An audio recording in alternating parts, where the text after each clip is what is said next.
बाकी पहले अटेम्प्ट में आपने बीपीएससी क्रैक किया, यूपीएससी इस बार क्रैक किया प्रीलिम्स, यूपीपीसीएस का 2 बार प्रीलिम्स क्रैक किया आपने। किन चीजों पर सबसे ज्यादा फोकस किया वो आप बताइएगा बच्चों को। 2023 में आपका प्रीलिम्स निकला यूपीपीसीएस का? नहीं सर। यूपीपीसीएस और बिहार पीसीएस की प्रिपरेशन साथ साथ की जा सकती है। बहुत यूपी में मैंने ये जो देखा है, ये शायद आपने भी महसूस किया होगा, अगर आंसर राइटिंग स्किल आपकी बेहतर है तो आप बिहार में भी टेकल कर लेंगे और यूपी में भी टेकल कर लेंगे। सर अगर मेंस का प्रिपरेशन देखा जाए, आंसर राइटिंग करना है तो ऑफलाइन ज़्यादा बेहतर होता है जी, तो हमें ऐसा लगता है कि प्रेजेंट टाइम में 60 to 70% बच्चे ऑनलाइन पढ़ रहे हैं और 30% बच्चे ऑफलाइन पढ़ रहे हैं अभी की कंडीशन में। इस पॉडकास्ट का 2 उद्देश्य है कि जो सिलेक्ट हुए हैं वो क्या कर रहे हैं वो तो आप जानते ही रहिए, वो आपको करना ही है, और इसी के माध्यम से कहां कहां क्या आपको और करना चाहिए वो मैं गाइड भी करता रहूंगा। हेलो प्यारे विद्यार्थियों, कैसे हैं आप लोग? उम्मीद करते हैं कि हमेशा की तरह अच्छे ही होंगे आप लोग। और अभी बिहार पीसीएस 2024 का फाइनल रिजल्ट आया जिसमें 2000 प्लस बच्चे सेलेक्ट हुए और उन सिलेक्शन में एक बड़ा इंपॉर्टेंट सिलेक्शन रहा कार्तिक तिवारी जी का, जिनकी ओवरऑल 348 रैंक रही और इनका चयन असिस्टेंट टैक्स कमिश्नर के पद पर हुआ जिसमें इनकी 59th रैंक रही। आज हम लोग इनके पूरे जर्नी के बारे में चर्चा करेंगे, इनके स्ट्रेटजी के बारे में चर्चा करेंगे और इनके माध्यम से ये जानेंगे जितने भी एस्पिरेंट्स, चाहे वो बिहार पीसीएस की तैयारी करते हैं या यूपी पीसीएस की तैयारी करते हैं या दोनों एग्जामिनेशन की साथ साथ तैयारी करते हैं, वो उन्हें क्या करना चाहिए, वो कैसे करें कि कार्तिकेय तिवारी की तरह वो भी एक दिन चयनित हो पाए, वो भी अपने मंजिल तक पहुंच पाए, अपने आप को सफल बना पाए। तो निसंदेह रूप से जब हम अपने सफल लोगों को देखते हैं, अपने सीनियर्स को देखते हैं, सिलेक्टेड स्टूडेंट्स को देखते हैं, तो हम बहुत कुछ सीखते हैं और ये जान पाते हैं कि हम कहाँ लैग कर रहे हैं और क्या हमें करना चाहिए। तो कांग्रेचुलेशंस कार्तिकेय, सबसे पहले कि आपका चयन बिहार पीसीएस में टैक्स असिस्टेंट कमिश्नर के पद पर हुआ है और आगे आप और बेस्ट करें, इसके लिए बहुत कांग्रेचुलेशन। और इस सेशन की शुरुआत हम यहां से करेंगे कि जाहिर सी बात है, सबसे पहले बच्चों को तो ये पता चलना चाहिए कि फाइनल सिलेक्शन तक पहुंचने के लिए कहां से जर्नी स्टार्ट होती है। और किसी की जर्नी 2 साल की होती है, किसी की 3 साल की होती है, किसी की 4 साल, किसी की 5 साल की भी होती है। लेकिन स्टूडेंट को यह पता चलना चाहिए, सभी बच्चों को, और आपके माध्यम से भी बच्चे ये जान पाए कि आपकी जर्नी कब से स्टार्ट हुई, आपने पहली बार सिविल सर्विसेज की प्रिपरेशन का मन कब से बनाया और कब से स्टार्ट किया आपने? सर मैंने बीटेक किया है कंप्यूटर साइंस एंड इंजीनियरिंग से। जी सर मैंने 4th ईयर में ऐसे माइंड बना दिया था कि जी ये सिविल सर्विस की तरफ जाना है। जाना है। मैंने सर ऑनलाइन कोर्स लिया था हम्म और उसी से प्रिपरेशन किया है। हम्म और 2023 में मैंने पहला स्टेट पीसीएस का मैंने प्रीलिम्स दिया था। यूपी पीसीएस दिया था या तब बिहार पीसीएस दिया था आपने? सर यूपी 2023 में यूपी पीसीएस दिया था। जी जी। 2024 में मैंने दोनों दिया था। ये एग्जाम आपका बिहार पीसीएस का पहला अटेम्प्ट था जी सर। और पहला मेंस था, पहला इंटरव्यू था और फाइनल हो गया। बिल्कुल सही। जबकि आपने अपनी प्रिपरेशन की स्टार्टिंग जो की थी वो यूपी पीसीएस के साथ की थी। हाँ सर, यूपीएससी का मैंने फाउंडेशन लिया था। हाँ बाकी मैं यूपी पीसीएस, यूपीएससी और जी बीपीएससी पहली बार दिया था। जी तो जी। चीजें थी। तो 2023 में आपका प्रीलिम्स निकला यूपी पीसीएस का, नहीं सर। 24 का निकला, आपने इसका मेंस भी दिया था, इंटरव्यू भी दिया, लेकिन फाइनल सिलेक्शन से कुछ नंबर से आप रह गए। 25 का प्रीलिम्स फिर से निकला आपका, मेंस भी दिया आपने, संभावना है कि इसमें भी आप इंटरव्यू देंगे और अच्छी रैंक लेकर के आएंगे, बहुत अच्छी बात है। लेकिन बिहार का एग्जाम, क्या आपको लगता है कि यूपी पीसीएस और बिहार पीसीएस की प्रिपरेशन साथ साथ की जा सकती? बहुत सारे स्टूडेंट ऐसे हैं, क्योंकि यूपी और बिहार ये दोनों स्टेट अगल बगल हैं और दोनों स्टेट के जो बच्चे हैं वो मोस्टली जो यूपी में देते हैं वो बिहार भी देना चाहते हैं और बिहार वाले यूपी का भी देना चाहते हैं। तो बहुत सारे बच्चों के मन में ये डाउट होता है, अभी भी एग्जाम 26 जुलाई को बिहार पीसीएस है, 6 दिसंबर को यूपी पीसीएस है, तो बच्चों के मन में ये प्रश्न चल रहा है कि कहीं ऐसा ना हो कि एक कहावत है कि एक साधे सब सधे, सब साधे सब जाए, तो सब चला तो नहीं जाएगा, किसी एक ही नाव पे पैर रखें या यहाँ पर 2 नाव पे पैर रखा जा सकता? आपके विचार में क्या है सर? सर अगर एग्जाम सिमिलर हो तो दो नाव नहीं बोला जा सकता। अगर जी आप सिविल सर्विसेज की तैयारी कर रहे हैं जी जी। तो आप आंसर राइटिंग आपको आती है, प्रीलिम्स का स्ट्रेटजी आपको पता ही है। तो जो भी स्टेट पीसीएस होता है, सिमिलर एग्जाम्स जैसे होते हैं, यूपीएससी हो गया, तो आप दे सकते हैं, बशर्ते आप कोई कॉन्ट्रास्टिंगली डिफरेंट सिलेबस ऐसे एग्जाम ना दें। तो आपको बहुत चैलेंज नहीं आया तो सर यूपी उतना के साथ challenge- बिहार देने में? तो सर कोई चैलेंज ऐसे नहीं है। क्या अलग किया आपने? जैसे यूपी की आपकी बेसिक्स स्टार्टिंग रही, आपने प्रिपरेशन की स्टार्टिंग यूपी पीसीएस के साथ की, फिर आपने अल्टरनेटिव बिहार पीसीएस को लिया और अभी आपने 2 अटेम्प्ट यहाँ लिए, ईश्वर करे कि इस बार आप फाइनल सेलेक्ट हो जाए यूपी में भी अच्छी रैंक के साथ, लेकिन बिहार में आप पहले अटेम्प्ट में सेलेक्ट हो गए। और इसको लेकर के आपको क्या अलग करना पड़ा और क्या सिमिलर थी, दोनों बातें बच्चों को बताएं आप। सिमिलैरिटी यही थी कि जो फाउंडेशन आपका होना चाहिए वो स्ट्रांग होना चाहिए। जी जो भी बेसिक बुक्स होती हैं, एनसीईआरटी वगैरह रेफरेंस बुक्स होती हैं, और मॉक ज्यादा दीजिए। करंट अफेयर्स लगभग सिमिलर होते हैं। हाँ, बिहार स्पेसिफिक आपको कुछ पढ़ना पड़ेगा और यूपी स्पेसिफिक पढ़ना पड़ेगा, तो आप 20 दिन या 30 दिन में कर सकते हैं। मतलब कहने का मतलब यह है कि बिहार और यूपी में जो सबसे बड़ा डिफरेंस है वो जीएस का डिफरेंस नहीं है, history, geography, polity, economy, science का डिफरेंस नहीं है।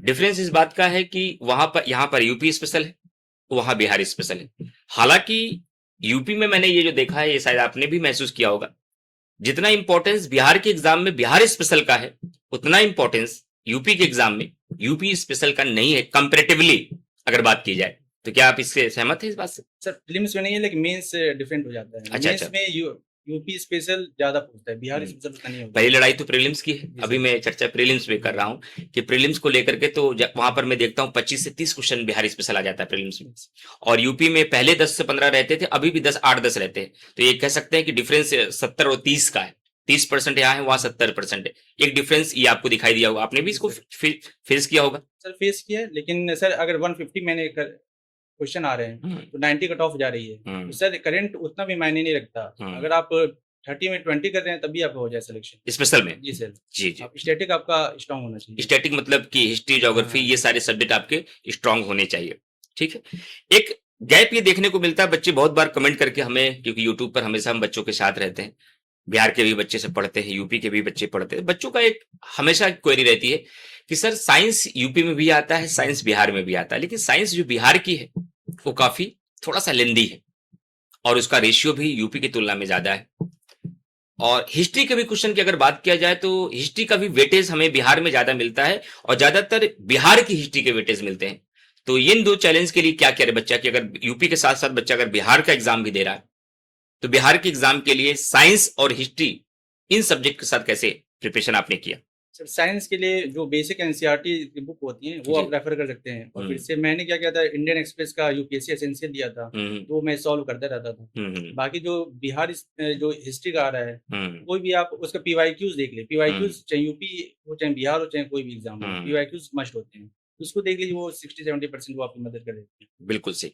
मैं चाहता हूं कि आप ही अपने शब्दों में ये बताएं बच्चों को कि यूपी और बिहार में जो मेंस का सिलेबस है, मेंस के सिलेबस में कितना डिफरेंस है, वो बच्चों को आप बताएं कि यूपी में ये है, बिहार में ये नहीं है, और यूपी और बिहार में ये कॉमन है, बिहार में ये एक्स्ट्रा है या यूपी में ये एक्स्ट्रा है, ये बच्चों को आप समझाएं। सर यूपी का सिलेबस काफी ब्रॉड है, काफी वास्ट है। GS1, GS2, GS3, GS4 ethics, फिर से SC होता है, हिंदी होते हैं, ठीक है, फिर 5 और 6 भी है। बिहार में टोटल 5 होते हैं और मेरिट में सिर्फ 3 जुड़ते हैं जी। इवन ऑप्शनल जो होते हैं और जो हिंदी होते हैं वो मेरिट में फाइनल मेरिट लिस्ट में फाइनल जी क्वालिफाइंग होते हैं। तो सर यूपी का ब्रॉड है, काफी डाइवर्स भी है, उसको ज्यादा मतलब टाइम देना पड़ेगा जी कंपैरेटिव टू बिहार। तो कंक्लूजन ये निकला डियर स्टूडेंट्स कि बिहार का एग्जाम आप देते हैं तो वहां जीएस पेपर 1 है, 2 है, 3 नाम का कोई पेपर नहीं है। 300 नंबर का जीएस पेपर 1 है, 300 नंबर का जीएस पेपर 2 है, उसके बाद आपका एस्से है, वो भी शायद 300 नंबर का ही है, तो 900 नंबर आपके यही हो गए। और जो ऑप्शनल है वो क्वालिफाइंग है, हिंदी भी क्वालिफाइंग है, जो बच्चा आराम से क्वालिफाई कर लेता है। और इस 3 सेगमेंट में मोस्टली वही सब्जेक्ट हैं जो यूपी में है स्टैटिक पार्ट में। तो इसका मतलब है कि अगर सीरियसली कोई बच्चा यूपी की प्रिपरेशन कर रहा है तो बिहार आराम से दे सकता है। और कोई बच्चा क्या अगर बिहार की प्रिपरेशन कर रहा है, मूलतः वो बिहार से है, तो क्या यूपी को दे सकता है? चैलेंजिंग होगा, तब चैलेंजिंग होगा। तो ये कंक्लूजन निकला है। तो मैं ये समझाना, ये बात ये क्लियर करना चाहता हूं कि यूपी की प्रिपरेशन करने वाले जिनकी बुनियाद, जिनकी शुरुआत यूपी के साथ हुई है, वो बिहार जा सकते हैं। जाने का मतलब है बिहार का एग्जाम दे सकते हैं। लेकिन जो बच्चे बेसिकली केवल बिहार देते हैं, वो जब यूपी में आएंगे तो उनके लिए चैलेंज थोड़ा सा बढ़ता है। हालांकि दे सकते हो, बच्चे देते भी हैं, सेलेक्ट भी होते हैं। चैलेंज मेरे नजर में जो बढ़ता है मैं वो बताना चाहूंगा, ताकि बिहार के भी बच्चों को जानकारी हो और यूपी के बच्चों को भी जानकारी हो। आपको अगर बिहार केवल आप प्रिपरेशन करते हैं तो आपको एक्स्ट्रा यूपी में आने के लिए आपको एथिक्स पढ़ना पड़ेगा। यूपी के 2 पेपर पढ़ने पड़ेंगे, जीएस पेपर 5 और जीएस पेपर 6 400 नंबर के। साथ ही साथ एस्से के साथ आपको 150 नंबर के समान हिंदी स्कोरिंग है, नॉट ओनली क्वालिफाइंग। बिहार में हिंदी क्वालिफाइंग है और यहां पर आपका हिंदी स्कोरिंग है। तो कंक्लूजन यही निकला। तो आज हम लोग इस स्थान पर पहुंच गए हैं कि अब मैं यूपी के सारे बच्चों को यह कह सकता हूं कि अगर आप यूपी के लिए सीरियस है तो यूपी के साथ आप बिहार का अटेम्प्ट दे सकते हैं।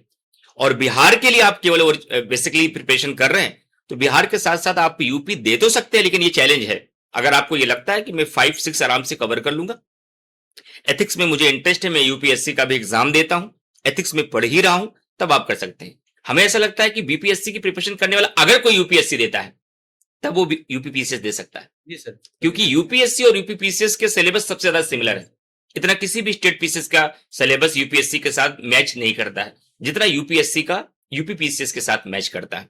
तो कुल मिलाकर के हम लोग यहां तक पहुंच पाए हैं कि यूपी और बिहार के बच्चों में जो कंफ्यूजन होगा ये अब दूर हो गया होगा इस डिस्कशन के बाद, कि यूपी के जितने भी स्टूडेंट हैं वो अपनी प्रिपरेशन के साथ बिहार का एग्जाम दे सकते हैं। मेंस लेवल में बहुत लैक नहीं करना है, बस आपको आंसर राइटिंग पर फोकस करना। अगर आंसर राइटिंग स्किल आपकी बेहतर है तो आप बिहार में भी टैकल कर लेंगे और यूपी में भी टैकल कर लेंगे। लेकिन यूपी का कोई भी स्टूडेंट अगर बिहार का कोई स्टूडेंट अगर यूपी का एग्जाम देते हैं तो आपको एथिक्स, जीएस पेपर 5 यानी यूपी स्पेशल का और 6 आपको अलग से प्रिपेयर करना पड़ेगा। राइट, आगे बढ़ते हैं कार्तिक जी। तो जो अगला क्वेश्चन आपसे हम ये लेंगे, क्योंकि आपने ये बताया कि आपकी प्रिपरेशन ऑनलाइन ज्यादा रही है, हालांकि आपकी मेरी मुलाकात आंसर राइटिंग बैच मेंस में ऑफलाइन हुई थी। तो एक बहुत बड़ा चैलेंज है वर्तमान में, डिजिटल एजुकेशन हर घर तक पहुंच रहा है। जितने भी बच्चे प्रिपरेशन करते हैं सिविल सर्विसेज की, यूपीएससी हो, यूपीपीसीएस हो या बिहार पीसीएस हो, तो हमें ऐसा लगता है कि प्रेजेंट टाइम में 60 to 70% बच्चे ऑनलाइन पढ़ रहे हैं और 30% बच्चे ऑफलाइन पढ़े अभी की कंडीशन में। सीरियस जो स्टूडेंट है, कितना गैप नजर आता है आपको ऑनलाइन और ऑफलाइन में? सर अगर मेंस का प्रिपरेशन देखा जाए, आंसर राइटिंग करना है तो ऑफलाइन ज़्यादा बेहतर होता है जी। हालांकि सर अगर फाइनेंशियल प्रॉब्लम से आ नहीं सकते हैं तो आपके अंदर सेल्फ डिसिप्लिन होना चाहिए और कंसिस्टेंसी होना चाहिए, वो खुद ही आएगा। आप कैमरा के सामने या स्टॉप वॉच लगा के, टाइमर लगा के आप आंसर लिखिए डेली, नहीं तो 5 ही आंसर लिखिए, ये करना चाहिए। बशर्ते जो मटेरियल होता है सर वो तो काफ़ी है, ऑनलाइन में बेहतर होता है। इट मीन्स आप ये कह रहे हैं कि अगर ऑनलाइन पढ़ना है तो सेल्फ डिसिप्लिन का होना जरूरी है।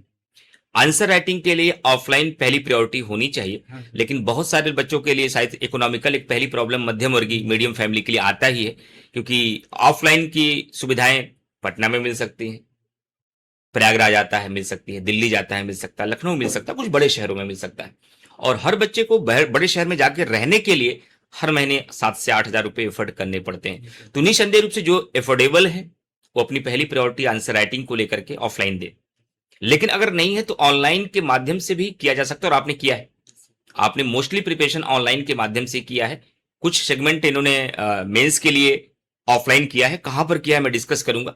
लेकिन इससे एक बात मैसेज जाता है कि यदि आप डिसिप्लिन्ड हैं, आप सीरियस हैं, तो ऑनलाइन के माध्यम से भी आप अपनी प्रिपरेशन कर सकते हैं।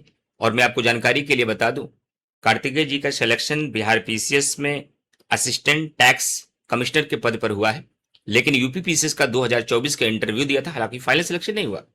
25 में भी इन्होंने मेंस दिया है, अभी रिजल्ट नहीं आया। और यूपीएससी प्रीलिम जो 2026 का अब तक के एग्जाम में सबसे टफेस्ट एग्जाम माना गया, उसमें भी प्रीलिम्स निकला है, मेंस दे रहे हैं। और प्रिपरेशन का 70% हिस्सा इन्होंने अपनी ऑनलाइन प्रिपरेशन की है। तो कहने का मतलब यह ऑफलाइन पहली प्रायोरिटी है, बट ऑनलाइन के माध्यम से अगर आप सीरियस हैं, डिसिप्लिन्ड हैं, तो आप कर सकते हैं, कुछ भी कर सकते हैं। आगे चलेंगे और हम एक दूसरा मुद्दा जानना चाहेंगे कार्तिकेय जी आपसे, क्योंकि मैं देखता हूं कि बिहार का एग्जाम हो 7 से 8 लाख बच्चे पार्टिसिपेट करते हैं और ज्यादा करते हैं। यूपी के एग्जाम में 5 लाख बच्चे करते हैं, 8 से 10 लाख बच्चे यूपीएससी के एग्जाम में पार्टिसिपेट करते हैं। लेकिन किसी भी एग्जाम में जो सिविल सर्विसेज के एग्जाम है उसके पहले स्टेप में ही 95 to 96% बच्चे फेल हो जाते हैं। ये आपने भी फेस किया होगा, 23 में आप भी उसी का हिस्सा थे, हालांकि उसके बाद आप नहीं हो पाए। लेकिन आपके पास ये एज मिलता है तो मैं चाहता हूं कि आपसे ये बच्चे जाने एक ऐसा एग्जाम जिस एग्जाम में 96% बच्चे फेल हो रहे हैं, केवल 4% बच्चे पास हो रहे हैं। हालांकि इंटरव्यू में तो जितने बच्चे इंटरव्यू देते हैं उसका 30% पास होते हैं, 70% केवल फेल होता है। मेंस में भी मुझे लगता है कि 20% बच्चे पास हो जाते हैं, जितने बच्चे मेंस देते हैं, इंटरव्यू देते हैं सब। लेकिन प्रीलिम्स एक ऐसा एग्जाम है जितने बच्चे पार्टिसिपेट करते हैं उसके 96% बच्चे फेल होते हैं, केवल 4 से 5% बच्चे ही प्रीलिम्स क्वालिफाई होते हैं, जितने लोगों ने फॉर्म भरा है। मैं उससे कंपैरिजन कर रहा हूं। इसका मतलब है कि बड़ा चैलेंज है, पहला एग्जाम है। इस पहले एग्जाम को क्रैक करने के लिए, क्योंकि आपका केवल 23 नहीं निकला है, बाकी पहले अटेम्प्ट में आपने बीपीएससी क्रैक किया, यूपीएससी इस बार क्रैक किया प्रीलिम्स, यूपीपीसीएस का 2 बार प्रीलिम्स क्रैक किया आपने। तो प्रीलिम्स के लिए आपकी क्या स्ट्रेटजी रही, ओरिजिनल स्ट्रेटजी, ताकि हर बच्चा यूपी और बिहार का उसे फॉलो कर सके और ये समझ सके कि इस तरीके से हम प्रीलिम्स को क्रैक कर सकते हैं। किन चीजों पर सबसे ज्यादा फोकस किया वो आप बताइएगा बच्चों को। सर सबसे पहले जो पीवाईक्यूज होते हैं वो काफ़ी लगाने चाहिए, काफ़ी सॉल्व करने चाहिए। प्लस उसको ब्रेनस्टॉर्मिंग करनी चाहिए। क्या मैंने सिर्फ नॉलेज से नहीं होता है। बच्चों को और थोड़ा हल्का सा अवधी भाषा में इनको बताइए कि ब्रेनस्टॉर्मिंग का मतलब क्या है। उसको सोचना ज़्यादा है, लाइक ये नहीं कि अच्छा उसके आंसर पता चल गए, 4 ऑप्शन है, अच्छा उसको टिक लगा के आगे बढ़ गए। जी, जी। उसमें क्या करना है, अच्छा जो बाकी 3 ऑप्शन है वो क्यों गलत है। मेरे पास उसके बारे में कोई नॉलेज नहीं था, तब भी मैंने क्या लॉजिक लगाया, कैसे आंसर वो किया। इन्फॉर्मेशन होनी चाहिए, डेटा होनी चाहिए, नॉलेज होनी चाहिए, लेकिन लॉजिक जो होता है, कुछ रेशनैलिटी होती है, कॉमन सेंस होता है, वो लगाना चाहिए, रिस्क लेना पड़ेगा। कॉमन सेंस कहाँ से आएगा बच्चों के पास? सर ज़्यादा से ज़्यादा मॉक सॉल्व करेंगे तब आएगा। फिर से ऑब्जर्वेशन स्किल ज़्यादा होनी चाहिए और पीवाईक्यूज जो होते हैं वो देखने चाहिए। सर काफ़ी होलिस्टिक तैयारी करनी पड़ती है, सिर्फ इन्फॉर्मेशन एंड नॉलेज से नहीं होता है, जैसे मैंने खुद एक्सपीरियंस किया। आपने सबसे ज़्यादा फोकस किस बात पे किया जब आप क्वेश्चन सॉल्व करते थे? पहले उस टॉपिक की कॉन्सेप्ट क्लियरिटी आपकी आ गई थी कि डायरेक्ट क्वेश्चन पे गए आप? सर कुछ कॉन्सेप्ट क्लैरिटी भी हो जाता है, सॉल्व हो जाता है। नहीं, सर जैसे मेरा क्वेश्चन आप समझ नहीं पाए। मैं ये कहना चाहता हूँ कि जब भी आपने क्वेश्चन सॉल्व किया पहले उस टॉपिक को पढ़ा होगा ना, उसके बारे में समझा होगा। बहुत सारे स्टूडेंट में देखता हूँ दिमाग में होगा घटना चक्र हमें उठाना है, क्वेश्चन सॉल्व करना है, प्रीलिम्स हो जाएगा, और फर्स्ट डे से अपनी प्रिपरेशन में घटना चक्र को उठाते हैं, क्वेश्चन सॉल्व करने रखते हैं। क्या इस प्रोसेस से प्रीलिम्स निकल सकता है? नहीं सर, पहले तो फाउंडेशन तो स्ट्रॉन्ग करना पड़ेगा, कॉन्सेप्चुअल क्लैरिटी होनी चाहिए। जी, जी। उसके बाद आप क्वेश्चन सॉल्व कीजिए। हालांकि 100 में से अगर 30 लॉजिक से हो रहा है, इसलिए उसको भी देना चाहिए, लॉजिक भी देना चाहिए, इन्फॉर्मेशन नॉलेज सब कुछ। जी, कहने का मतलब यह है कि जब भी आप अपनी प्रिपरेशन बिहार पीसीएस की या यूपी पीसीएस की स्टार्ट कर रहे हैं या यूपीएससी दे रहे हैं, सबसे पहले आपको फाउंडेशन क्लियर करना है। हर सब्जेक्ट की स्टोरी क्लियर होनी चाहिए, लेकिन केवल स्टोरी क्लियर से आप सीधा एग्जाम में जाएंगे तो आप लैग कर जाएंगे। फिर आपको प्रैक्टिस करना है, उसी प्रैक्टिस के समय आपको पता चलेगा कि लॉजिक का यूज कैसे होना है, कॉमन सेंस का यूज कैसे होना है, सोचना कैसे है। कुल मिलाकर के कार्तिकेय जी ने जो बताया उसका सार ये है कि आपको 3 घंटे अगर पढ़ना है तो कम से कम आधे घंटे या 1 घंटे सोचना है कि मैंने क्या पढ़ा, और लॉजिक और कॉमन सेंस आपकी प्रिपरेशन और इंफॉर्मेशन के साथ जुड़ गई तो आपका सिलेक्शन प्रीलिम्स में आसान हो जाएगा। लेकिन दूसरा स्टेप, जैसे प्रीलिम्स बच्चा क्वालिफाई करेगा, आंसर राइटिंग की है।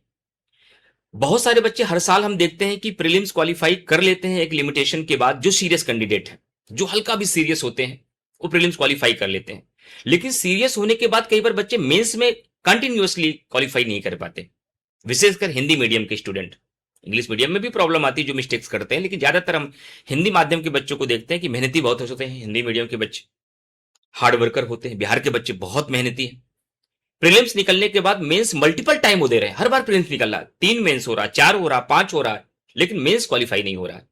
तो क्या ऐसा करें कि आप, क्योंकि पहला मेंस बिहार का दिया और पहला मेंस क्वालिफाई हो गया, पहला मेंस आपने यूपी का दिया, पहला मेंस क्वालिफाई हो गया, इस बार देखिए इंटरव्यू आएगा तो आपका पीसीएस 2025 में क्या होता है।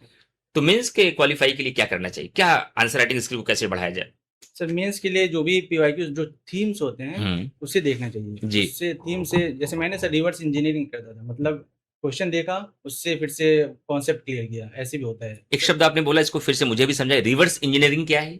सर लाइक कुछ कॉन्सेप्ट होते हैं सर, वो आप पढ़ लिए तब भी एक क्वेश्चन सॉल्व नहीं कर पाते हैं उससे रिलेटेड, तो डायरेक्ट आप क्वेश्चन देखिए, उसका मॉडल आंसर देख लीजिए, चैट जीपीटी कीजिए या गूगल कीजिए, फिर से आंसर लिखिए और कुछ ब्रेनस्टॉर्मिंग कीजिए, आप थिंक कीजिए, फिर से कंक्लूजन पे आइए। और ऐसे जो भी करंट अफेयर्स सवाल होते हैं या जो प्रीलिम्स के फैक्ट्स होते हैं, कैसे आप मेंस के आंसर में लिख सकते हैं, जो डेटा होते हैं, डायग्राम होते हैं, मैप्स होते हैं, उसको कैसे इनकलकेट कर सकते हैं, ये सब करना चाहिए सर।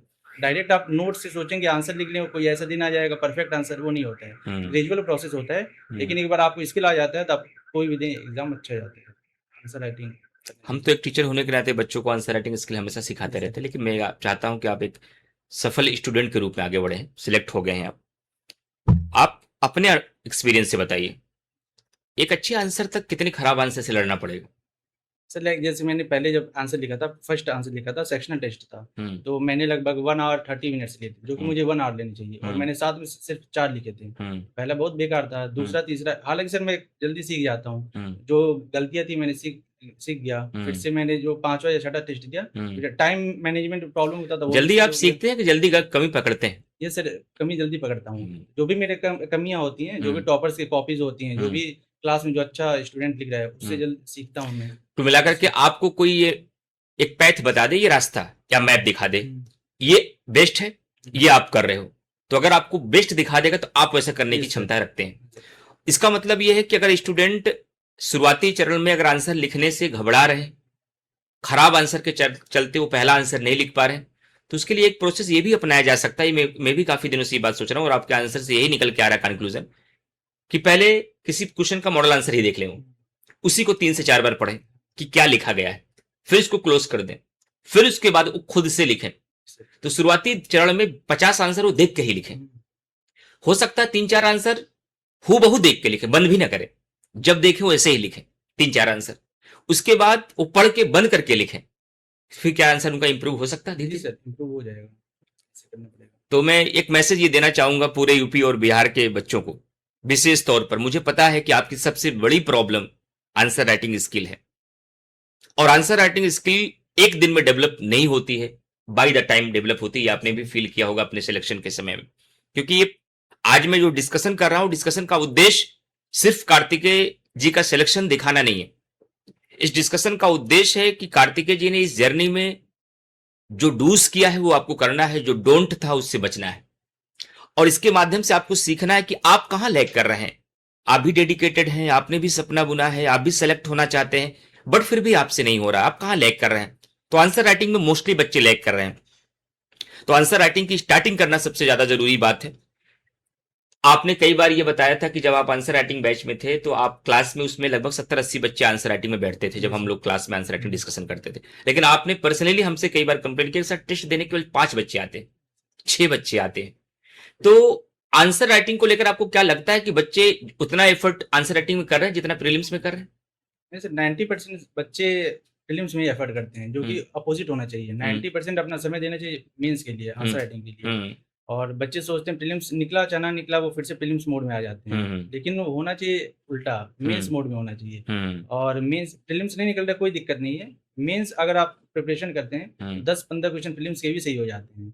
इसका मतलब आपका ये मानना है कि मेंस लेवल पर जब हम एनालिसिस करते हैं, उस किसी के बारे में मेरिट डिमेरिट के बारे में सोचते हैं, उसकी इंट्रो के बारे में सोचते हैं, उसकी बॉडी लाइन के बारे में सोचते हैं, कंक्लूजन के बारे में सोचते हैं, तो क्या प्रीलिम्स की डेप्थ बढ़ती है?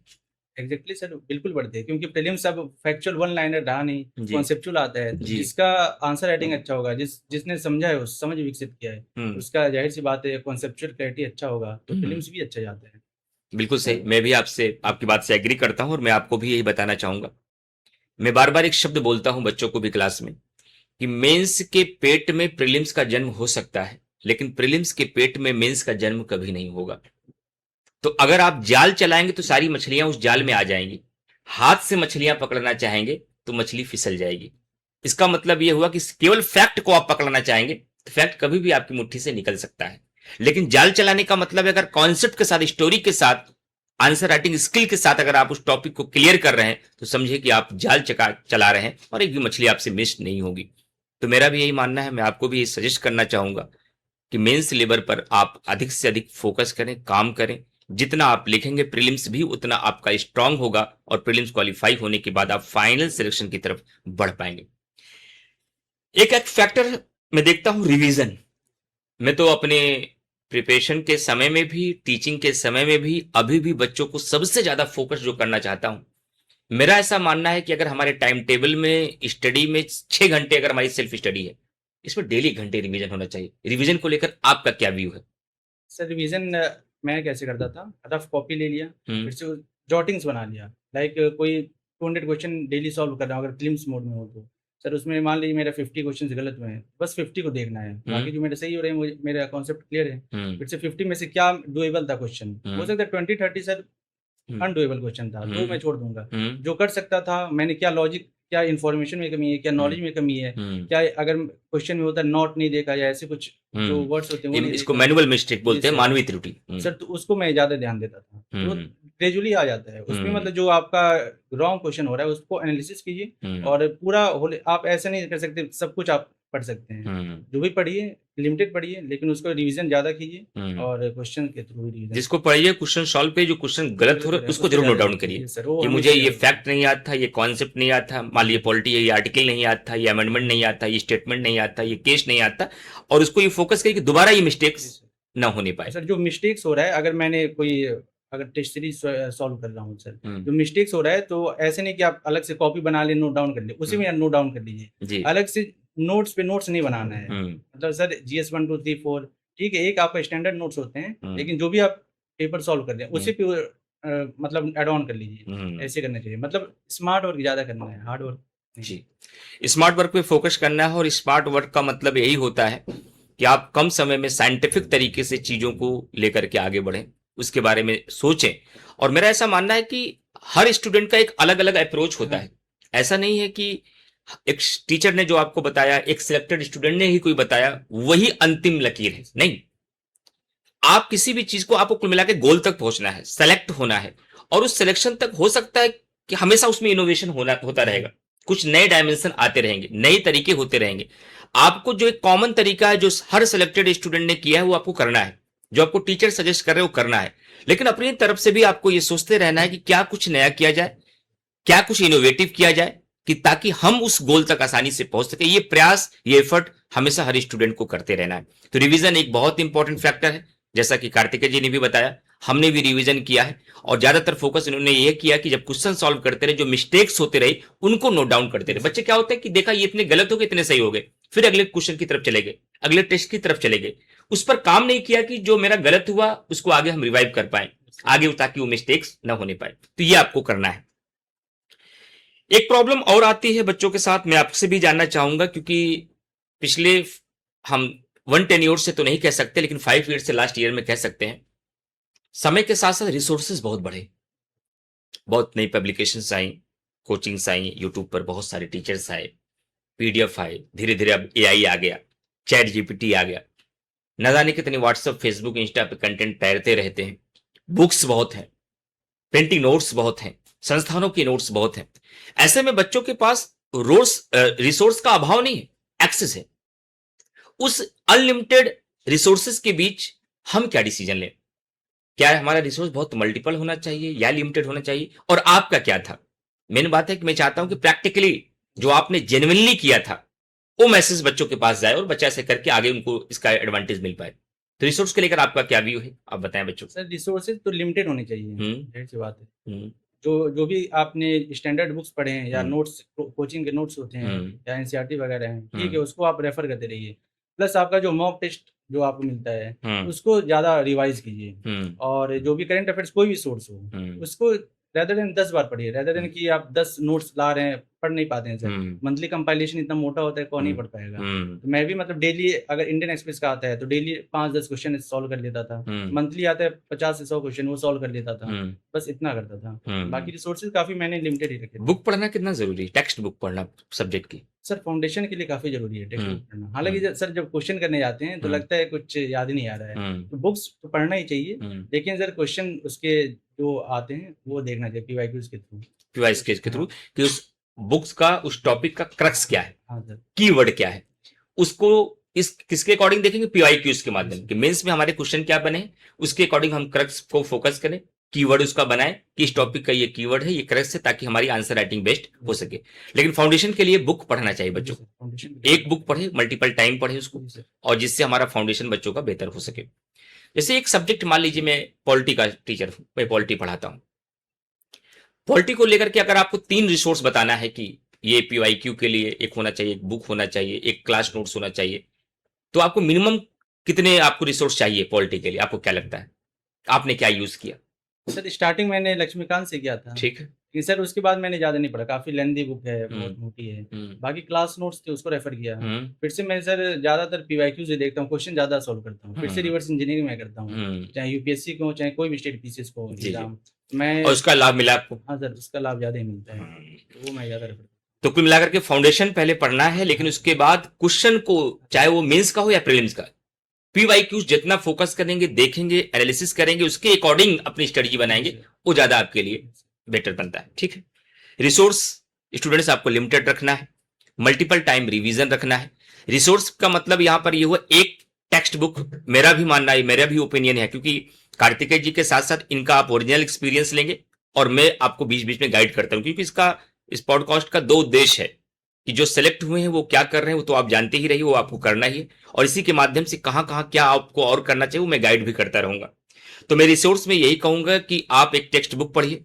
किसी भी कोचिंग संस्थान में आप पढ़ते हैं, जिस भी टीचर के द्वारा कोई क्लास नोट्स लिखाया जाता है, वो क्लास नोट्स को बेस बनाइए बुक पढ़ने के बाद, और उसके बाद PYQs एक रखिए जरूर प्रैक्टिस करके लिए। जितना PYQs प्रीलिम्स का भी और मेंस के भी, आपको हर सब्जेक्ट का हर टॉपिक एकदम क्लियर होना चाहिए। जितना ज्यादा समझ आपकी PYQs पे डेवलप होगी, उतना ज्यादा आप सिलेक्शन के करीब जाएंगे। करंट अफेयर एक बहुत इंपॉर्टेंट सेगमेंट है, यूपीएससी से लेकर के यूपीपीसीएस से लेकर के बिहार पीसीएस तक, न केवल प्रीलिम्स में बल्कि मेंस में।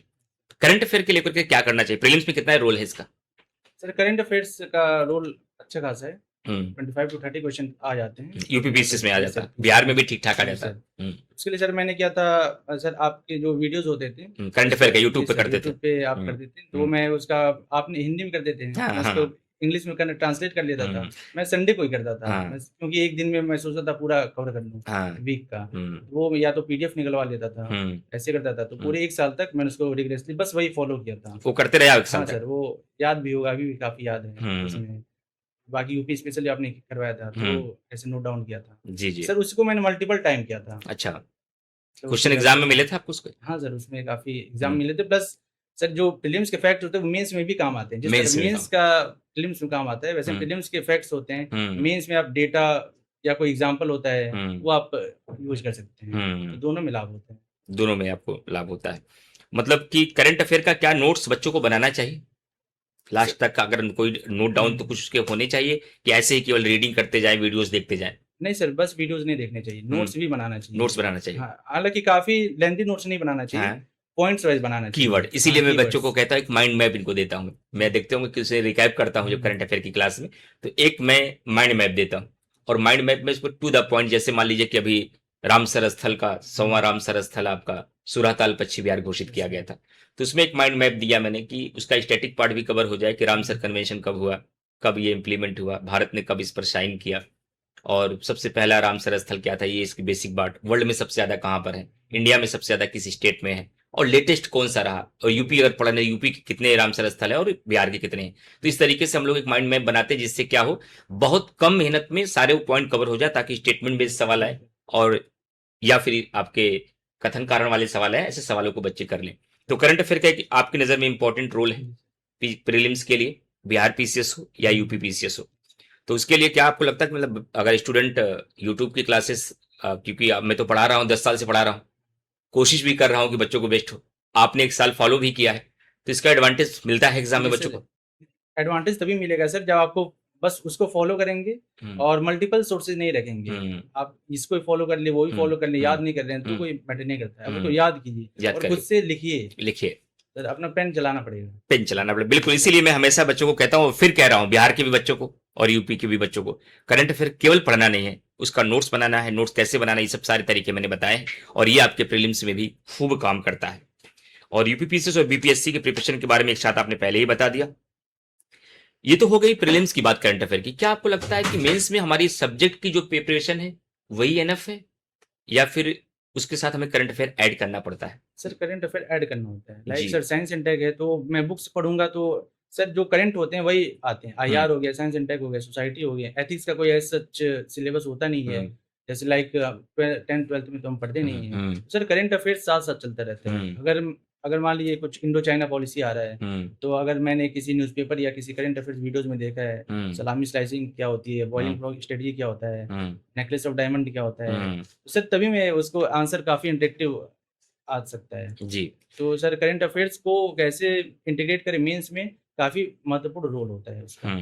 तो क्या बच्चों को अलग अलग इसका नोट्स बना लेना चाहिए पूरे साल भर का, कि साइंस एंड टेक्नोलॉजी में क्या नया है, इन्वायरमेंट में क्या हुए, कॉप सम्मेलन क्या हुए, इन्वायरमेंट की क्या रिपोर्टें आई, एयर क्वालिटी की क्या रिपोर्टें आई, या इकोनॉमी को लेकर के अलग अलग संस्थाओं की विकास दर की क्या क्या रिपोर्टें आई, आईआर को लेकर के हमेशा मामला जो सबसे ज्यादा फोकस्ड रहते हैं वही मामले आते हैं, मोस्टली आते हैं, पहले से समझे पेपर आउट रहता है आईआर का, ये क्वेश्चन आने वाला है। तो क्या अलग अलग टॉपिक के नोट्स बनाए जाए, कि लास्ट में एकदम 1 साल का कवर किया जाए? नहीं सर, नोट्स बनाते हैं, या तो वीकली डेली जैसा हो, लास्ट में नहीं हो पाता है। लास्ट में नहीं हो पाता, यही मैं आपसे सुनना चाह रहा था, और मैं चाहता था ये मैसेज बच्चों तक जाए कि मेंस में भी आपके करंट अफेयर का एक बड़ा रोल है, क्योंकि ये इससे आपका आंसर इनोवेटिव बनता है, स्कोरिंग बनता है, नंबर आपको मिलता है, अन अदर स्टूडेंट से आपका आंसर स्पेशल बन जाता है। क्योंकि मान लीजिए सवाल ऐसे पूछ लिया गया एग्जाम्पल के तौर पर कि अनुच्छेद 21 पर सवाल आ गया, लाइफ एंड पर्सनल लिबर्टी पर सवाल आ गया, जीवन के अधिकार पर सवाल आ गया। हर बच्चा लिख रहा है, कोई के गोपालन केस लिखेगा, मेनका गांधी केस लिखेगा, रतिनाथ केस लिखेगा, ज्ञान कौर लिखेगा, यूथनेशिया भी मेंशन कर सकता है, अरुणा शानबाग भी मेंशन कर सकता है। लेकिन लेटेस्ट में क्या उसमें एड ऑन हुआ, जब वो मिलता है तब उसका आंसर वहीं पर अलग हो जाता है। वही डिफरेंशिएट करता है, वही मैटर करता है। लाइक अभी कल परसों के न्यूज है, फुटपाथ को एक्सेस करना भी राइट टू लाइफ में ऐसे समथिंग है। तो सर वो जो अगर मैं लिख रहा हूँ आंसर में, तो मेरा ज्यादा अच्छा आंसर माना जाएगा, कुछ यूनिकनेस आ जाएगी, इसलिए वो एड ऑन करना चाहिए, करते रहना चाहिए, वो खुद से ही आएगा। मैं देखता हूँ कि एक टेन्योर के पहले बच्चों के बीच योजना एक आती थी, एक कुरुक्षेत्र आता था, बच्चे खूब पढ़ते थे और उसका यूज खूब होता था। और मैं अभी जहां तक जान पा रहा हूँ, जितनी भी ऑडियंस अभी देख रहे होंगे, अगर मैं बच्चों से भी कमेंट के माध्यम से पूछूं तो मोस्टली बच्चे अब योजना नहीं पढ़ते और कुरुक्षेत्र भी नहीं पढ़ते। अगर आपने कभी पढ़ी हो इसको, कभी पढ़ा है आपने योजना है कुरुक्षेत्र? सर कभी कभी कहीं पढ़ा। हाँ, थोड़ा बहुत। तो क्योंकि आपको क्या ये लगता है कि जैसे आप हमारे सिलेबस में बिहार में भी और यूपी में भी सोसाइटी के क्वेश्चन, गरीबी के क्वेश्चन, स्लम बस्तियों के क्वेश्चन, एग्रीकल्चर के क्वेश्चन, ये सब खूब आते हैं और हर डेवलपमेंट के लिए रिपोर्ट को हमें कोट्स करना होता है, क्योंकि हमें कैसा आंसर चाहिए, एक एथेंटिक आंसर एग्जामिनर चाहता है। और एथेंटिसिटी लाने के लिए आंसर में आपको डेटा देना पड़ता है, योजनाएं बतानी पड़ती है, रिकमेंडेशन बताना पड़ता है और कुछ आपको आंकड़े देने पड़ते हैं। तो ये आंकड़े के लिए बच्चे क्या करें कि ताकि अपने उत्तर को एथेंटिक बना पाए, इसके लिए क्या करें बच्चे? आपने क्या किया था? सर मैंने क्या किया था, जो भी कंपाइलेशन वगैरह होती हैं, या तो कोई इकोनॉमिक सर्वे होता है, वो भी काफी वैल्यू एनरिचमेंट होता है जी। या किसी भी कोचिंग का कंपाइलेशन होता है, उसको देख लीजिए, डेटा वगैरह नोट डाउन कर लीजिए किसी डायरी में, ऐसे कर सकते हैं। या तो फिर से आप चैट जीपीटी में डालिए, उसको प्रॉम्प्ट अच्छा दीजिए कि उसको आप क्रक्स निकालो इसका, तो वो उससे भी काफी मदद मिलती है। तो बहुत प्रिसाइज में रहता था, पूरा 200 पेज का पीडीएफ है, मैं पूरा नहीं पढ़ता था सर, जो मेरे काम का है मैं बस वो लेता था, वो निकाल लेते थे। सर ये आप जल्दी से ऑब्जर्व कर लेते थे कि हमारे काम की चीजें क्या है इसमें, ठीक है। इसके बाद मेंस को लेकर के एग्जाम के पहले एक चीज टेस्ट सीरीज बहुत इंपॉर्टेंट होती है। प्रीलिम्स के पहले भी ये खूब चलता है कि बच्चे टेस्ट सीरीज कम से कम 30 लगा के जाओ, 20 लगा के जाओ, मेंस के पहले टेस्ट सीरीज लिख करके जाओ। टेस्ट सीरीज का कितना रोल मानते हैं आप सिविल सर्विसेज के एग्जाम में, प्रीलिम्स और मेंस दोनों में? सर टेस्ट सीरीज तो मस्ट है, वो तो देना ही पड़ेगा, चाहे प्रीलिम्स हो चाहे मेंस हो, वो भी एक्सटेंसिव देना पड़ेगा, रिगरेसली देना पड़ेगा। और उसका एनालिसिस काफी इंपॉर्टेंट है। आपका जो गलत हो रहा है, जाइए रूम पे टेस्ट सीरीज दे के बच्चे मतलब चलो हो गया, अगला देखा जाएगा नेक्स्ट वीक में, नहीं, उसको अगले दिन ही देख लीजिए, लेकिन एनालिसिस उसका कीजिए। यही मैं पूछना चाह रहा था, आपने बगैर पूछे ही बात बता दी। टेस्ट सीरीज ऐसा नहीं कि बच्चे नहीं दे रहे हैं, ऑनलाइन भी दे रहे हैं, ऑफलाइन भी जो दे पाते हैं ऑफलाइन भी दे पा रहे हैं, टेस्ट सीरीज खूब अवेलेबल भी है। लेकिन टेस्ट सीरीज बच्चे देने के साथ साथ कैसे दिया जाए ये बच्चे नहीं कर पा रहे हैं। तो टेस्ट सीरीज सिर्फ देने से काम नहीं, आपने 30 टेस्ट सीरीज लगा दिया, आपने बताया मैं 30 टेस्ट देकर प्रीलिम्स देने जा रहा हूं, क्या इतना काफी होगा कि 30 टेस्ट देकर उसका सही एनालिसिस करना जरूरी है? सर एनालिसिस करना काफी जरूरी है। टेस्ट देने में सर 2 घंटे लगते हैं, एनालिसिस करने में सर 7-8 घंटे लग जाते हैं। बिल्कुल राइट, वो काफी इंपॉर्टेंट होता है। सर मैंने भी प्रीलिम्स से पहले यूपी पीसीएस का लगभग 80 दिया था। सर मैंने सारा मतलब कितने test series? I repeat sir 80 दिया था। 80 टेस्ट सीरीज आपने दी थी जी सर, लेकिन थ्रू आउट ड्यूरेशन मतलब 5-6 महीने इतना दिया था। तो सर काफी हेल्प करता है, तो वो जरूरी है। जब टेस्ट सीरीज आप देते थे एक्सप्लेनेशन भी मिलता रहा होगा, एक्सप्लेनेशन में कुछ नए डेटा भी मिल जाते होंगे, कुछ ऐसी इन्फॉर्मेशन मिलती रही होगी जो आपने शायद मिसिंग रह गया हो, उसको भी आप कवर करते थे साथ में? सर उसमें नोट डाउन कर लेता था जो पेपर होता था। जी जी। तो बिल्कुल डियर स्टूडेंट्स, मैं आप सब लोगों को यही बताना चाहूंगा कि test series is very important role in the examination, prelims and mains both. जैसा कि अभी कार्तिकेय जी ने भी बताया, लगभग 80 टेस्ट लगा कर गए थे 6 से 7 महीने में। तो मतलब टेस्ट देना बहुत जरूरी है, लेकिन सिर्फ देना जरूरी नहीं है, उसका एनालिसिस करना बहुत जरूरी है, एक्सप्लेनेशन को देखना बहुत जरूरी है, एक्सप्लेनेशन में जो नई इंफॉर्मेशन आपको मिली है वो तैयार करना जरूरी है, और उसी के माध्यम से शायद ये पता भी चल पाता है कि मेरी स्ट्रेंथ क्या है, मेरी वीकनेस क्या है। जब आप स्टेप बाय स्टेप ग्रेजुअली धीरे धीरे आगे बढ़ते हैं तो टेस्ट सीरीज के माध्यम से आपको पता चलता है कहाँ इंप्रूवमेंट हो रहा है, कहाँ इंप्रूवमेंट अभी भी नहीं हो रहा है। तो जब तक हम वहां गलती को नोटिस नहीं करेंगे, उसे एक्सेप्ट नहीं करेंगे और इंप्रूव नहीं करेंगे, तो टेस्ट सीरीज का फायदा नहीं मिल पाता है। तो 3 चीज आप लोग अपनी कॉपी में नोट कर लीजिए। टेस्ट सीरीज देने के बाद आपको नोटिस करना है किस बात को, अपनी मिस्टेक्स को। फिर दूसरा क्या करना है, एक्सेप्ट करना, बच्चे एक्सेप्ट नहीं हो जाएगा, आगे ठीक कर लेंगे। तीसरा उसको इंप्रूव करना है। अगर ये तीनों चीज आप टेस्ट सीरीज के साथ करते हैं तो हर टेस्ट सीरीज के बाद आपका स्कोर निखरेगा, आपका नॉलेज निखरेगा, आपकी प्रिपरेशन निखरेगी, और एक सीमा पे ऐसे पहुंचेंगे, एक ऐसा टाइम आएगा कि आपका सिलेक्शन भी होगा। तो ये 3 चीजों को फोकस करके आप लोग टेस्ट सीरीज दीजिए। मेंस की टेस्ट सीरीज को लेकर के क्या है, आपको फुल लेंथ की टेस्ट सीरीज देना चाहिए, कुछ क्वेश्चन लिखने चाहिए या सेक्शनल देना चाहिए, कैसे टेस्ट करना चाहिए मेंस के लेकर के? सर जब मैंने स्टार्टिंग किया था तब मैंने सेक्शनल मैं देता था, फिर से मंथ में 2-3 एफएलटी फुल लेंथ देता था। हालांकि जब मैंने प्रीलिम्स मेरा हो गया उसके बाद सिर्फ मैं फुल लेंथ ही अब देता हूँ, तो डेली 1 या 2 फुल लेंथ में देता था। तो मेन से पहले मैंने 52 दिए थे, तो ऑलमोस्ट 1000 से ज़्यादा क्वेश्चन हो जाते हैं, हार्ड में 20 होता है 15 to 2। सर मतलब मेंस का टेस्ट सीरीज तो काफ़ी इंपॉर्टेंट होता है सर, उसका एनालिसिस में और ज़्यादा समय लगता है, 20 क्वेश्चन 3 घंटे लगते हैं, एनालिसिस करो 1-2 दिन लग जाते हैं अच्छे से अगर देखें तो मैं ये चाहूंगा कि वैसे भी हमें फंडामेंटल ड्यूटी के रूप में बताया गया कि वैज्ञानिक मनोवृत्ति को बढ़ावा दें, साइंटिफिक टेम्पर को बढ़ावा दें। तो जो अगर समय के साथ टेक्नोलॉजी है, तो मैं कई बार स्टूडेंट को ये बात कहता हूं कि अब मान लीजिए आपको एक क्वेश्चन कोई दे दिया गया ऐसे नॉर्मली कि भारत का राष्ट्रपति तानाशाह नहीं बन सकता, मूल्यांकन कीजिए।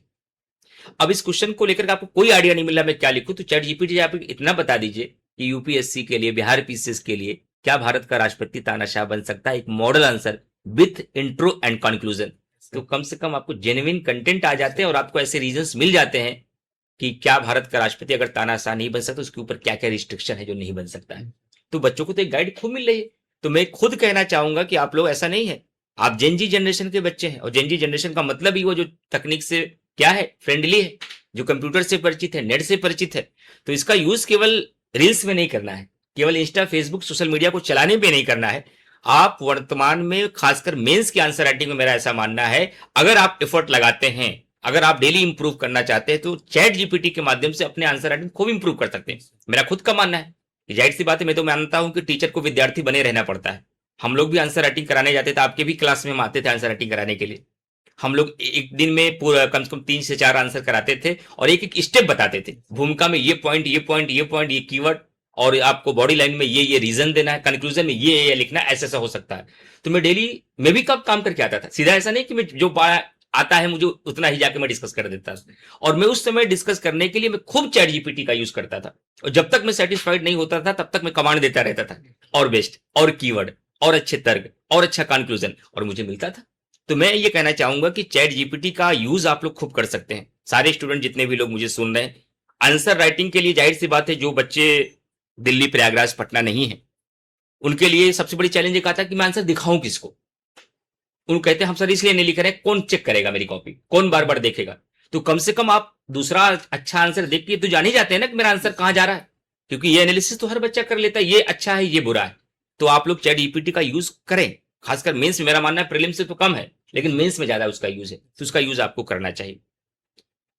आपकी मेरी मुलाकात जब हुई थी तो आप शायद ऑनलाइन क्लासेस कर चुके थे, क्योंकि ऐसा ऑनलाइन की दुनिया में अभी ऐसे बहुत सारे एस्पिरेंट मुझे देख रहे होंगे। 90% बच्चे को मैं नहीं जानता जो मुझे देख रहे हैं, केवल 10% ऑडियंस को मैं बाई फेस जानता हूं। 95% ऑडियंस को मैं बाई फेस नहीं जानता हूं। आप भी ऑनलाइन पहले पढ़ते थे, लेकिन मैं आपको नहीं जानता था। आपकी मेरी मुलाकात ऑफलाइन क्लास में हुई। आप एक आंसर राइटिंग प्रोग्राम मैंने लिया था, और मैं वो पहला प्रोग्राम था कि आंसर राइटिंग में क्लास में टीचर जा करके आंसर राइटिंग बच्चों को कराएंगे। डेली 2 का आंसर की फ्रेमिंग कराएंगे, 2 क्लास में लिखाएंगे, 1 घर से लिख के लाने के लिए देंगे, और वीकली टेस्ट होगा। वो इनिशिएटिव कितना इंपॉर्टेंट रहा आपकी इस पूरे जर्नी में, आंसर राइटिंग प्रोग्राम जो हम लोगों ने स्टार्ट किया था, सर उसका आप हिस्सा थे? जी सर।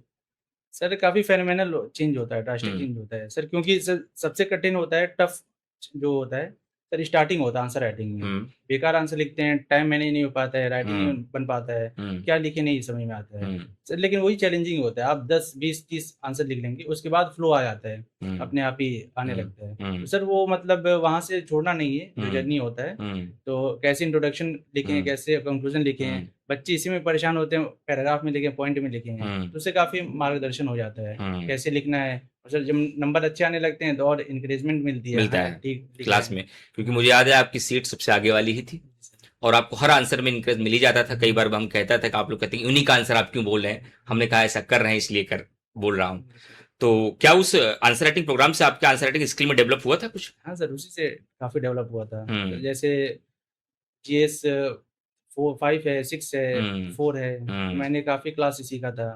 बाकी जो आपने टेस्ट एक भी नहीं छोड़ा था? लेकिन सर टेस्ट में कभी नहीं छोड़ता था, टेस्ट जो भी होता था, हालांकि सर 100 से ज्यादा स्टूडेंट होते थे, टेस्ट बस 4-5 देने आते थे। ये बात मैं एक्सेप्ट कर रहा हूँ, और मुझे इस बात की चिंता भी। स्टूडेंट जिस बैच में कार्तिकेय जी आंसर राइटिंग बैच में हम लोगों के साथ थे, उस बैच में एडमिशन तो 100+ था, आते थे क्लास में 70-80, लास्ट फुल रहता था क्लास। लेकिन जब सैटरडे को जितना हम लोग कराते थे उसी से सेगमेंट टेस्ट होता था 10 क्वेश्चन का या 20 क्वेश्चन का, जब भी जैसे होता था। टेस्ट में केवल 10% स्टूडेंट पार्टिसिपेट करते थे। इसका मतलब तो 90% ने खुद ही सिलेंडर कर दिया है कि हम अपनी तरफ से एफर्ट ही ले, हम तो हारे हुए हैं। तो देखिए आपके एफर्ट के ऊपर है, कई सारे प्रिपरेशन के फेज हैं और किसी फेज को अगर आप छोड़ दें तो आप वहीं बाहर होंगे। सबसे पहली शर्त यह है कि सारे फेज को आपको पूरा करना है। आपको सारे फाउंडेशन पढ़ना है, क्वेश्चंस लगाने हैं, राइटिंग करनी है, सारे टेस्ट देने हैं, सारे मॉक देने हैं, टेस्ट सीरीज देनी है। अगर ये स्टेप आपने किया ही नहीं और आप कल्पना कर रहे हैं कि मेरा सिलेक्शन क्यों नहीं हो रहा, तो आप गलत कल्पना कर रहे हैं। पहले इन सारे फेज से गुजरिए, तब आपको इस बात की कल्पना करना है, आपको एज्यूम करना है सिलेक्शन क्यों नहीं हो रहा, तब करना है।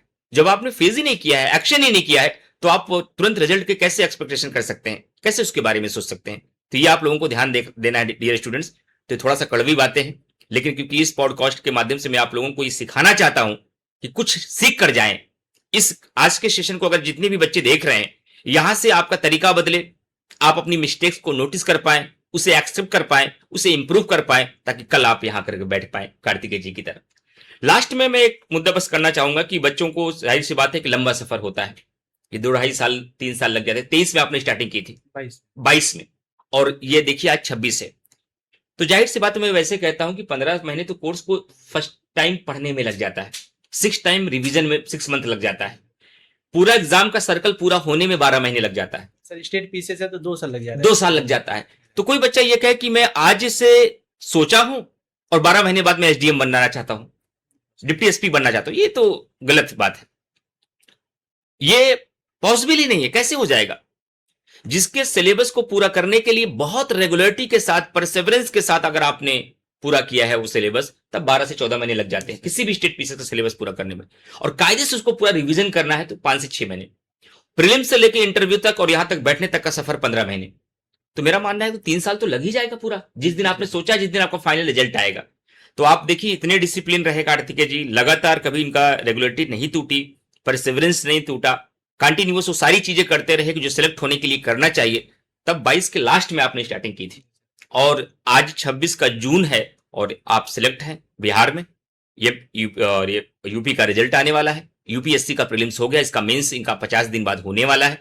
हो सकता है, ईश्वर करे कि मेरी शुभकामनाएं आपके साथ है कि आप आईएएस में भी सेलेक्ट हो, पीसीएस में भी अच्छी रैंक लेकर के आए। तो ये सारी बातें आपको ध्यान रखना। लेकिन मैं चाहूंगा कि आपने इस 3 साल की जर्नी में ये तो पता चल ही गया होगा कि मैं और पहले सेलेक्ट हो जाता और अच्छे से सेलेक्ट हो जाता, यही बिहार में और अच्छी रैंकिंग आ जाती। लेकिन फिर भी मैंने ये किया जिसकी वजह से ये मिल पाया। लेकिन ये नहीं करना चाहिए था, मैं और जल्दी सिलेक्ट हो जाता है। 2 शब्द आते हैं इंग्लिश में, डूज एंड डोंट। एक सिविल सर्विसेज की प्रिपरेशन करने वाले स्टूडेंट को क्या हर हाल में करना चाहिए, इससे नहीं बचना है। अगर इससे आप बचना चाहते हो तो आप सिलेक्ट नहीं होंगे। और किससे नहीं करना चाहिए, क्या नहीं करना चाहिए, तो पहले मुझे डूज बताइए, क्या करना है हर एक बच्चे को, आप बताएं। सर डूज में सर फंडामेंटल्स जो होते हैं, बुक्स होते हैं एनसीईआरटी, उसको रेफर कीजिए जी।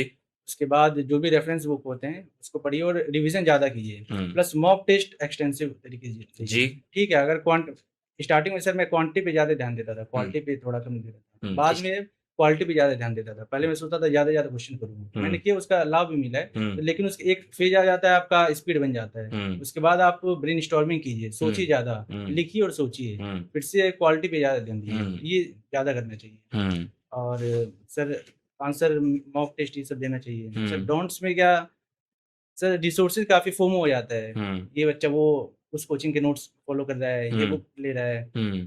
सर स्टार्टिंग मुझसे भी होता था, मैंने बुक खरीद लिए थे, हालांकि मैं एक बार पढ़ता था, फिर से सर न्यूज़पेपर पढ़ी वो याद होता नहीं है, तो बुक्स कहाँ से याद होंगे जो जब तक 10-20 बार ना पढ़े, तो उतना मोटा बुक होता है। तो मैंने ले लिया था, 1-2 बार रीडिंग किया था, मतलब वो टाइम वेस्ट हो जाता है अगर आप रिविजन ना करें तो ज्यादा सोर्स से रिसोर्सेज नहीं इकट्ठा करनी चाहिए, लिमिटेड रखिए, उससे ज्यादा फिर से आप रिविजन कीजिए। तो ये होता है नोट्स में। सर डिस्ट्रैक्शन भी होता है, चाहे सोशल मीडिया हो, रील हो, और सर और सबसे चैलेंजिंग होता है सर, थोड़ा आइसोलेशन हो जाता है। मतलब सोशल मीडिया में बच्चे, आपके फ्रेंड्स जो पीयर ग्रुप होते हैं, पार्टी कर रहे हैं, जो भी हो रहा है, फेस्टिवल है, लेकिन हम लोग मतलब ठीक है, कुछ भी नहीं जाना है, घर पे नहीं जाना है, या साल में 1-2 बार चले गए, तो होता है सर, वो फ्रस्ट्रेशन भी होता है कभी। तो जाहिर सी बात है कि ह्यूमन बीइंग की जो संरचना है, मांसपेशियां एक जैसी है, इमोशंस एक जैसे होते हैं, कंफर्ट जोन सब चाहते हैं। तो उस डिस्ट्रैक्शन से बचने के लिए क्या, कैसे डिसिप्लिन में लाया जाए? लाना तो हर बच्चा चाहता है कि डिसिप्लिन में हम रहें, लेकिन रह नहीं पाते सब। आप रहे, तो डिसिप्लिन में रहने के लिए क्या किया जाए? सर डिसिप्लिन में आपका गोल क्लियर होना चाहिए। ये क्लियर होना चाहिए, जो भी जिसने निकाले एग्जाम, जो भी टीचर्स जो बताते हैं, एटलीस्ट ट्रस्ट तो करो उस प्रोसेस पे। आप जब प्रोसेस में इन्वॉल्व होंगे तो आपके पास टाइम वैसे भी नहीं होगा। बस सबसे बड़ी कीवर्ड है ये, आप लोग नोट करिए, अपनी कॉपी में सुन रहे हैं कि जिस दिन प्रोसेस में आप इन्वॉल्व होंगे आपके पास टाइम ही नहीं होगा। जब तक आप प्रोसेस में इन्वॉल्व नहीं तब तक आपके पास मैरिज एनिवर्सरी के लिए, बर्थडे पार्टी के लिए, वीकेंड पर एंजॉय करने के लिए टाइम तभी तक है। जिस दिन आप प्रोसेस में आप लगे टाइम बहुत कम है, करना बहुत कुछ है, तब होता है कि और टाइम मिल जाए 24 आवर से और ज्यादा। हाँ, काश और समय होता तो मैं और ज्यादा। ऐसा हर बच्चे को फील होता है कब? जब एग्जाम 1 महीने बचता है, तब सबको फील होता है कि टाइम बहुत तेजी से भाग रहा है। जब 3 घंटे आप आंसर लिखते तो लगता है 2 ही घंटे में 3 घंटा हो गया क्या। लेकिन ये जब 12 महीने का समय होता है तब बच्चों को ऐसा नहीं लगता, क्योंकि वो प्रोसेस में इन्वॉल्व नहीं है। तो प्रोसेस में इन्वॉल्व होना है, एक्शन करना है। समय आपके पास वैसे ही बहुत लिमिटेड है। दूसरी बात कि ये 2, 2.5, 3, 4 साल का सफर जो होता है ना, इसमें कंसंट्रेशन किसी के लिए भी बनाए रखना, कंसिस्टेंसी बनाए रखना, परसिवरेंस बनाए रखना इतना इजी नहीं होता है। क्या परसिवरेंस जरूरी है? हाँ सर। जैसे अक्सर मैं देखता हूं बच्चा 3 महीने बहुत सीरियस है, 1 महीने डाउन हो गया, घर चला गया, छोड़ दिया या कहीं और इन्वॉल्व हो गया, फिर आता है, फिर शुरू करता है। तो परसिवरेंस कितना जरूरी है सिविल सर्विसेज के एग्जाम के लिए? सर परसिवरेंस तो मस्ट है सर। इसमें क्या होना चाहिए सर, स्टार्टिंग बच्चे का 15-16 आवर्स जो मैं कभी नहीं करता हूँ सर। आप डेली 8-10 घंटे पढ़िए और कंसिस्टेंसी रखिए। और मैं टारगेट वाइज करता था। अच्छा आज पॉलिटी पढ़ना है तो आज पॉलिटी में इतने क्वेश्चन करने हैं, या 7 दिन में ये इस क्वेश्चन जो भी सब्जेक्ट है उसको निपटा देना है। तो मतलब मैं ऐसे टारगेट बेस्ड करता था। तो टारगेट रखते थे, उसको एनालिसिस भी करते थे कि पूरा कर पाएगा नहीं? हाँ सर, एनालिसिस करता था और टारगेट में थोड़ा बहुत ज्यादा हाई रखता था, कभी पूरा नहीं हो पाता था। लेकिन सर मैं टारगेट इतना ज्यादा रखता था। डेली मान लीजिए सर प्रीलिम्स में है तो डेली 300-400 क्वेश्चन सॉल्व करने हैं। आप एक दिन में 300-400 क्वेश्चन सॉल्व कर नहीं पाता था मैं। एटलीस्ट सर 250-270 यहाँ तक पहुंच जाता था। टारगेट लेकिन इतना हाई रखो कि जितना उसका 70% हो जाए तो आपका सिलेक्शन हो जाएगा। टारगेट थोड़ा टारगेट बेस्ड में ज्यादा करता था जी। एक लास्ट बात देखिए, इस प्रिपरेशन में आपके साथ भी आया होगा फेस, कई बार आप मेरे साथ बैठे भी, आपके चेहरे पे मायूसी देखी भी, मैंने आपको इंकरेज भी किया इस मामले को लेकर के।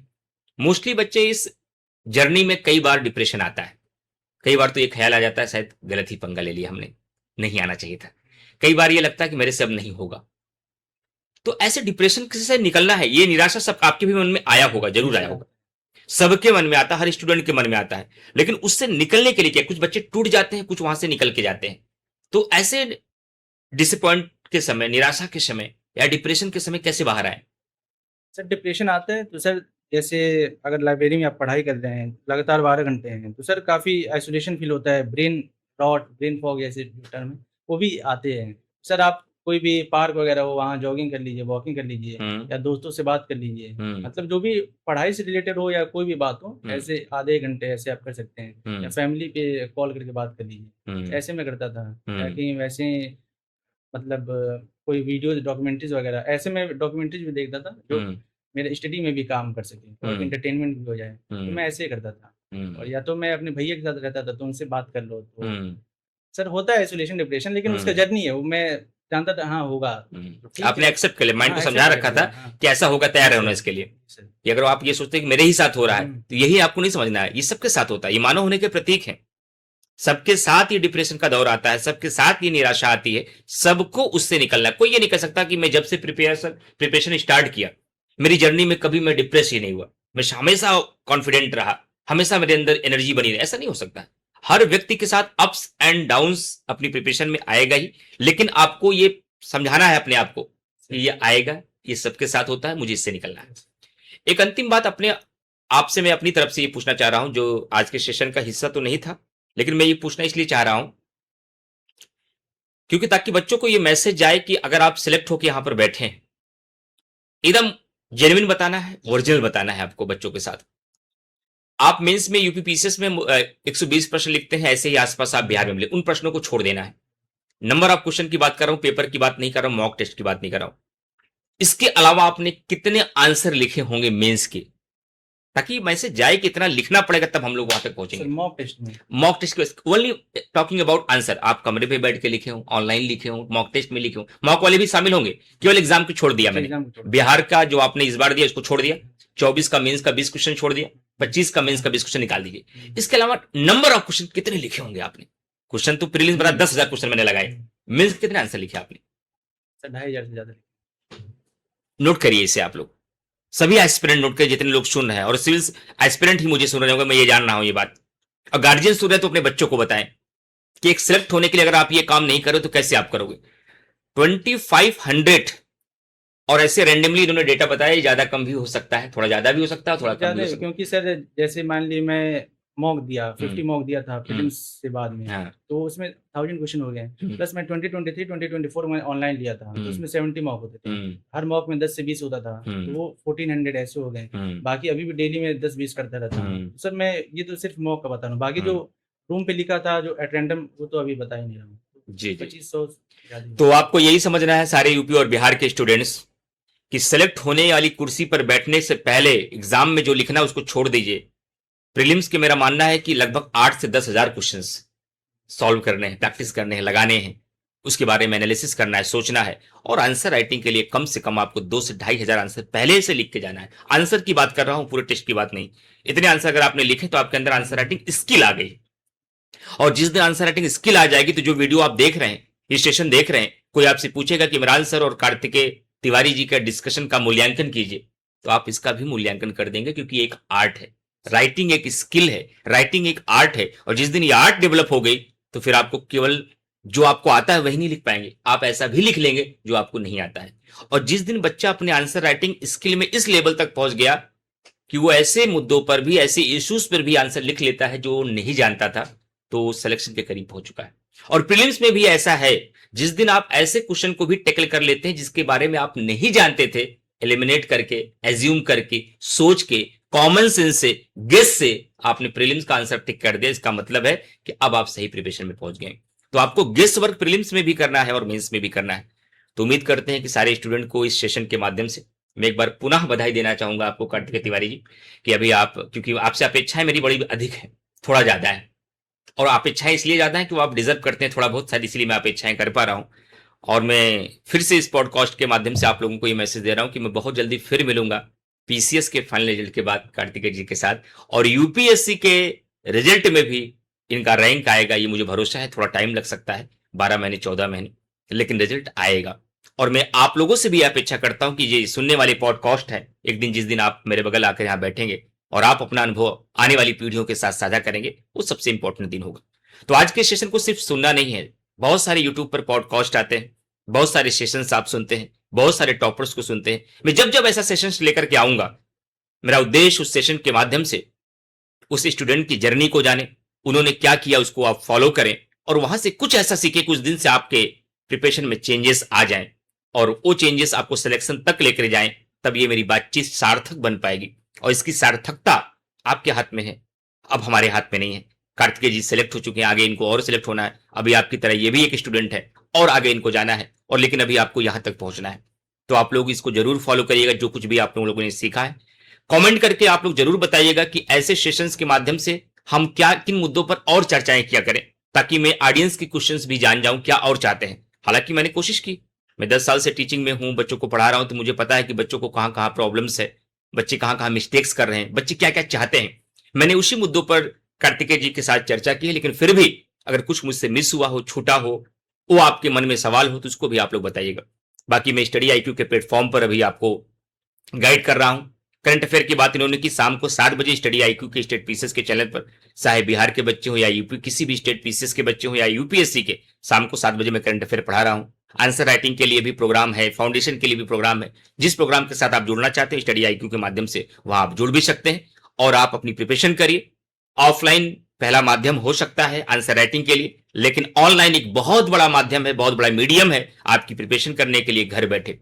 तो आप सभी लोगों को ऑल द बेस्ट मेरी तरफ से, कि आप लोग इन फ्यूचर अच्छा करें और एक दिन आप सेलेक्ट होकर के हमारे बगल आए। और कार्तिकेय जी, एक बार आपको फिर से तहे दिल से बधाई, ऑल द बेस्ट आगे की सिलेक्शन और कामयाबी के लिए। Thank you to all of you. Comment करके सारे स्टूडेंट्स जितने भी हैं, कमेंट करके अपना फीडबैक जरूर बताइएगा कि ये पॉडकास्ट, ये सेशन आपके लिए कितना इंपॉर्टेंस रहा, क्या आपने यहां से सीखा। क्या ऐसे बीच बीच में अपने सिलेक्टेड स्टूडेंट के साथ आपके बीच में आता रहूं, ये आपके लिए वास्तव में कुछ सार्थकता लेकर के लाएगा, इससे कुछ आप लोगों को लाभ मिल पाएगा, इससे कुछ आप लोग सीख पाएंगे। कमेंट करके सभी स्टूडेंट जितने भी लोग इस सेशन को सुन रहे होंगे अपना फीडबैक जरूर बताइएगा। Thank you again to all.